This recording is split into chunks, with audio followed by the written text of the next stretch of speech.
খুব অন্যায় করেছে বমি। কোনোদিন বাঙালি এটা ভাবেনি যে হিন্দিভাষী কেউ আমার প্রতিবেশী হয়েছে তাকে বাংলায় কথা বলতে হবে। এক দেশ এক ভোট একটা অবাস্তব ভাবনা। যেন এখন পাশ করালো কেন? কারণ এখন কিছু বিষয় থেকে নজর ঘোরাতে হবে। আসলে সরকার যখন আক্ষরিক অর্থে খোঁড়া হয়ে যায় তখন সেই খোঁড়াখুড়িতে নজর দেয় বেশি। আমি মানুষকে গাধা বলছি না, আমি তৃণমূলকে গাধা বলছি।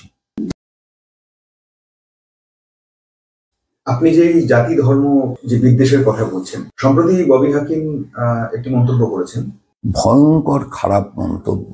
এবং এই পরিস্থিতিতে রাজ্যের শাসক দলের একজন নেতা এবং মন্ত্রী তিনি এইরকম মন্তব্য করলে তা রাজ্যের ভেতরের পরিবেশে যে অশান্তি বিরাজমান সেই অশান্তিকে আরো বৃদ্ধি করে। খুব অন্যায় করেছে ববি। মানে এটা কি খানিকটা বিজেপি এক ধরনের রাজনীতি করছে, তার পাল্টা হিসেবে এটাকে দেখা যেতে পারে কোনোভাবে? ও কিভাবে করেছে ও জানে, কিন্তু যা করেছে তা খুব খারাপ।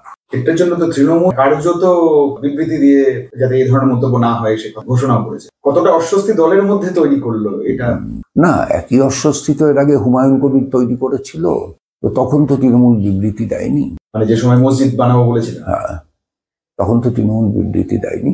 যাই হোক, ওটা তৃণমূলের ব্যাপার, তৃণমূল বুঝে ঝুলে সামলালেই ভালো। আপনি এর আগের দিনও আমাদের ইন্টারভিউতে বলেছেন যে আমি রবীন্দ্রপন্থী মার্ক্সবাদী। ধরুন আপনি ডানলপ গেলেন, পাঞ্জাবি অধ্যুষিত একটা জায়গা, সেখানে গিয়ে আপনি বাংলা বললেন এবং আপনাকে কোথাও গিয়ে হ্যাকেল হতে হলো।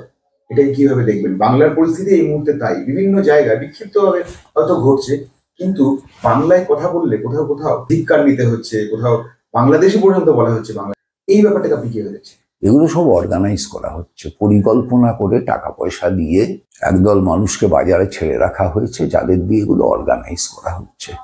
আরএসএস এগুলো করছে। বাস্তবে বাঙালি সে বরাবরই হচ্ছে মিশুকে। সবচাইতে বেশি পর্যটক তো বাংলা থেকে যায় দেশের বিভিন্ন রাজ্যে, এবং সেই রাজ্যে গিয়ে তারা সাধ্যমতো হিন্দি বলে, সাধ্যমতো ইংরেজি বলে, সাধ্যমতো সেই রাজ্যের ভাষাও বলে। এটাই বাঙালির চরিত্র, আজীবনের চরিত্র। এখন কোনোদিন বাঙালি এটা ভাবেনি যে হিন্দিভাষী কেউ আমার প্রতিবেশী হয়েছে তাকে বাংলায় কথা বলতে হবে। বরং সেই প্রতিবেশী এখানে থাকার সুবাদে কিছুটা বাংলা শিখেও নিয়েছেন। এই যে স্বাভাবিক গতিধারার বিকাশটা ছিল, বিনিময়টা ছিল, এই বিনিময়টা ক্ষুণ্ণ হয়ে গেছে হচ্ছে আমাদের রাজনীতিতে ভাষাগত, জাতিগত, ধর্মগত সাম্প্রদায়িকতা বিকশিত হওয়ার ফলে। এখন দুর্ভাগ্যক্রমে বাংলাও তার শিকার হচ্ছে। যে বাংলায় চর্যাপদের প্রথম লিপি আবিষ্কৃত হয়েছে, যে বাংলা পৃথিবীতে প্রথম সংগঠিত মিছিল করেছে শ্রী চৈতন্যদেবের হাত ধরে, যে বাংলা রামমোহনের হাত ধরে সতীদাহ আটকেছে, বিদ্যাসাগরের হাত ধরে বিধবা বিবাহ চালু করেছে, যে বাংলার চেতনার সর্বোচ্চ মিনারে রবীন্দ্রনাথ বিরাজ করেন, যার চাইতে বড় আন্তর্জাতিকতাবাদী আর কেউ হয় না, যে বাংলার একটা গোটা জাতিকে হাত ধরে এগিয়ে নিয়ে গেছিলেন ডিরোজিও নামের একটা 19 বছরের যুবক, যে বাংলায় সত্যজিৎ রায় তার আগন্তুক সিনেমায় বলেন, আমি প্রাতিষ্ঠানিক ধর্মকে ঘৃণা করি, কারণ ধর্ম প্রাতিষ্ঠানিক হওয়ার সাথে সাথেই প্রগতিশীলতার বিরুদ্ধে অবস্থান নিয়েছে, যে বাংলায় মৃণাল সেনের ইন্টারভিউ ছবিতে সেই চাকরির ইন্টারভিউ দিতে যাওয়া ছেলেটা চিৎকার করে বলে ওঠে সব মিথ্যে, সেই বাংলা তার অতীত থেকে না শিখে একদল ভুইফোর সারা শরীরে থলথল মাংসপিণ্ডের উপর গেরুয়া চাপিয়ে বাংলাকে ধর্ম শেখাচ্ছে, বাংলাকে সংস্কৃতি শেখাচ্ছে। এর চাইতে বড় দুর্ভাগ্য বাংলার আর কিছু হয় না। আমি বিশ্বাস করি পৃথিবীর প্রথম রেনেসাঁটা ইউরোপে হয়নি, পৃথিবীর প্রথম রেনেসাঁটা বাংলায় হয়েছিল শ্রী চৈতন্যদেবের হাত ধরে। সেটাকে বয়ে নিয়ে যাওয়ার লোক পাওয়া যায়নি, কিংবা বয়ে নিয়ে যাওয়ার লোকেদেরকে তখনকার হিন্দুত্ববাদী ব্রাহ্মণ্যতন্ত্র শেষ করে দিয়েছিল। এই ব্রাহ্মণ্যবাদ তার আধিপত্য বাংলার সমাজকে, ভারতের সমাজকে সবচাইতে বেশি ক্ষতি করেছে। সংস্কৃতির জগতে, চর্চার জগতে তাকে পরাস্ত করতে না পারলে এই সমস্ত বিপদ থেকে বাংলাকে বাঁচানো যাবে না। এক দেশ এক ভোট বিল পেশ হয়ে গেল, বাস্তবের মাটিতে দাঁড়িয়ে কি এটার অ্যাপ্লিকেশন সম্ভব ভারতবর্ষে? অতীত প্রমাণ করতে সম্ভব না। কেন? আপনার যুক্তি কি? দেখুন, আমাদের দেশে সব তো 5 বছরের জন্য নির্বাচিত হয়। এবার বিধানসভায় 5 বছরের ভিতর যে রেটে দলবদলের দেশ হয়েছে আমাদের, বিধানসভায় 5 বছরের ভেতরে দলবদল করে সরকার বদলে যেতে পারে, বা দলবদল করে সরকার আস্থা হারিয়ে ফেলতে পারে এবং অন্য সরকারও আস্থা নাও পেতে পারে। তাহলে সেই সরকারটা ভেঙে যাবে। সেটা 1 বছরের মাথায় হলে কি 4 বছর রাষ্ট্রপতি শাসন জারি থাকবে, যদি সেটা গণতন্ত্রের পক্ষে সহায়ক হবে। 2 বছরের মধ্যে হলে 3 বছর রাষ্ট্রপতি শাসন জারি থাকবে। আবার পৌরসভা এবং পঞ্চায়েত তো রাজ্যের বিষয়, রাজ্য নির্বাচন কমিশন পরিচালনা করে। এবার এক দেশ এক ভোটের মধ্য দিয়ে পৌরসভা এবং পঞ্চায়েতও একসঙ্গে নির্বাচন হবে বলে কেন্দ্রীয় সরকার বিল পাস করছে, রাজ্যের অধিকারে হস্তক্ষেপ করা হচ্ছে, তারপর সংবিধান বদলাতে হবে। সব মিলিয়ে গণতন্ত্রকে এর মধ্য দিয়ে বিকশিত হচ্ছে। একটা মানুষ পঞ্চায়েত ভোটে যে মানসিকতা নিয়ে ভোট দেন, লোকসভাতেও কি সেই মানসিকতা নিয়ে ভোট দেন না। পঞ্চায়েত ভোটে পাড়ার একটি ছেলে ভালো সমাজ সেবার কাজ করে, তাকে মানুষ ভোট দেন। কিন্তু লোকসভার ভোটে সেই ছেলেটি দাঁড়ালে মানুষ তাকে ভোট দেবেন না, কারণ দেশের লোকসভায় গিয়ে সে কিছু করতে পারবে না। তাহলে এই যে মানুষের ভোটিং ট্রেন্ড, এই ভোটিং ট্রেন্ডকে অপব্যবহারের দিকে নিয়ে যাওয়া হবে এর মধ্য দিয়ে। এবং তার সাথে সাথে আমাদের যে যুক্তরাষ্ট্রীয় কাঠামো, যে ফেডারালিজম, এই ফেডারালিজমের মধ্যে দিয়ে আঘাত পাচ্ছে। ফলে এক দেশ এক ভোট একটা অবাস্তব ভাবনা। শুনতে ভালো, খরচ বাঁচবে, অমুক তমুক। পৃথিবীতে তো অনেক কিছু শুনতে ভালো আছে, সব শুনতে ভালো কি বাস্তবে ভালো? আলিবাবা আর 40 চোর তো শুনতে খুব ভালো, কিন্তু এখন তো চিচিং ফাঁক বলে দরজা খুলে সিবিআই নিজেই আটকে যায়, আর বেরোতে পারে না। 40 চোরই দাপাদাপি করে বেড়ায়।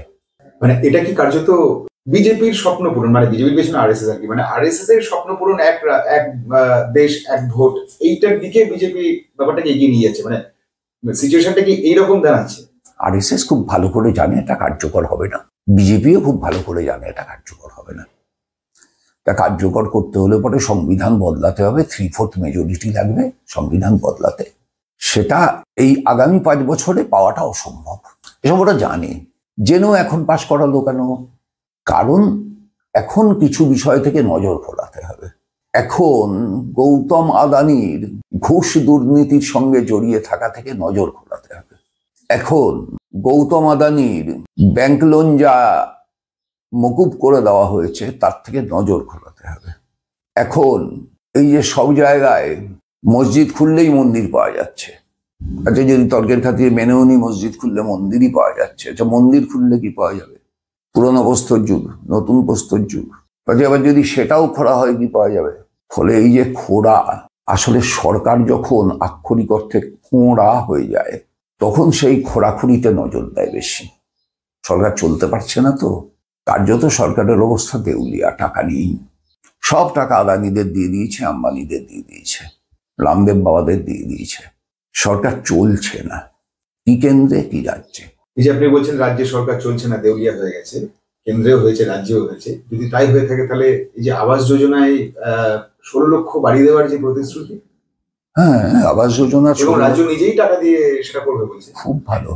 16 লক্ষ বাড়ি দেওয়ার যে প্রতিশ্রুতি সেটা দেখুন, কেন দেখবেন না? 27,000 স্কুল বন্ধ করে দেওয়ার যে সিদ্ধান্ত সেটাও দেখুন। দুটোকে মেলাবেন তো? মানে এটা কি রাজ্য সরকারি কর্মচারী, পুলিশ, সেচ দপ্তর, স্বাস্থ্য দপ্তর, কেন্দ্রীয় সরকারি কর্মচারী, এমন একটা অফিস খুঁজে বের করতে পারবেন পশ্চিমবাংলায় রাজ্য সরকারের, একটা সিঙ্গেল ওয়ান, যেখানে 2010 সালে যতজন কর্মচারী ছিল আজকেও ততজন কর্মচারী আছে? কেন্দ্রীয় সরকারের একটা দপ্তর খুঁজে বের করতে পারবেন যেখানে 2014 সালে যতজন কর্মচারী ছিল আজকেও ততজন ইন নাম্বার?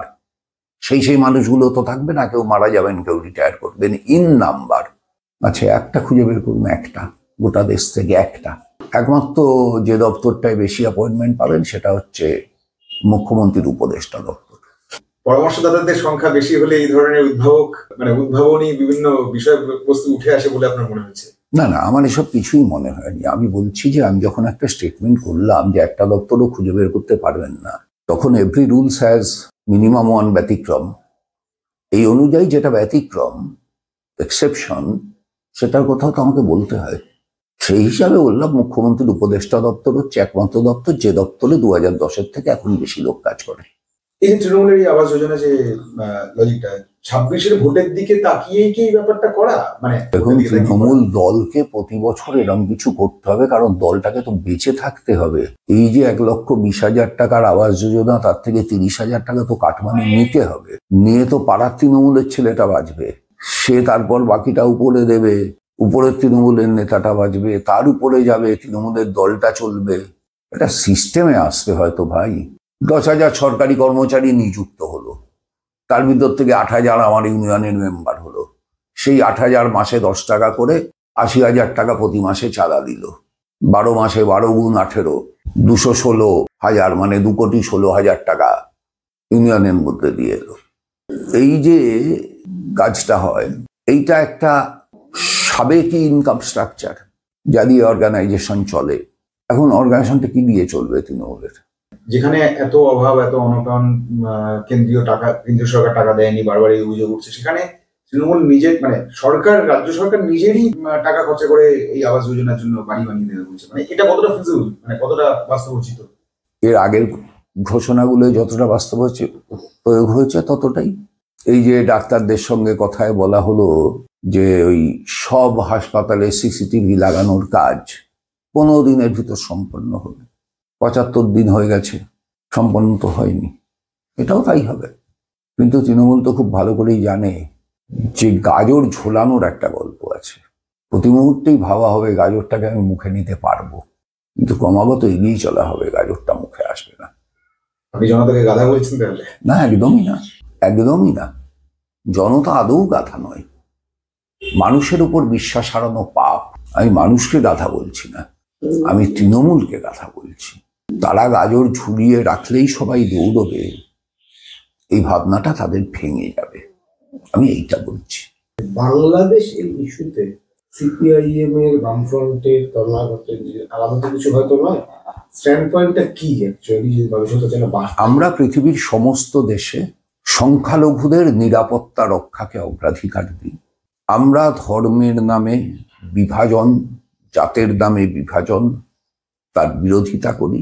বাংলাদেশেও সেখানকার সংখ্যালঘু মানুষ, হিন্দু, বৌদ্ধ, খ্রিস্টান, তাদের উপর যে নারকীয় অত্যাচার চলছে, তা অবিলম্বে বন্ধ করবার জন্য ভারত সরকারের যে ভূমিকা নেওয়া উচিত, সেই ভূমিকা ভারত সরকার গ্রহণ করছে না। এই অভিযোগে ভারত সরকারকে অভিযুক্ত করছি। আবার পৃথিবীর এটা নিয়ম, মৌলবাদ মৌলবাদের বন্ধু হয়। ইসলামী মৌলবাদ খ্রিস্টান মৌলবাদেরও বন্ধু, হিন্দু মৌলবাদেরও বন্ধু। হিন্দু মৌলবাদ খ্রিস্টান মৌলবাদেরও বন্ধু, ও ইসলামিক মৌলবাদেরও বন্ধু। সুতরাং এই ধরনের ঘটনা ঘটলে সব দেশেই মৌলবাদ শক্তিশালী হয়, কোনো দেশেই ধর্মনিরপেক্ষতা শক্তিশালী হয় না।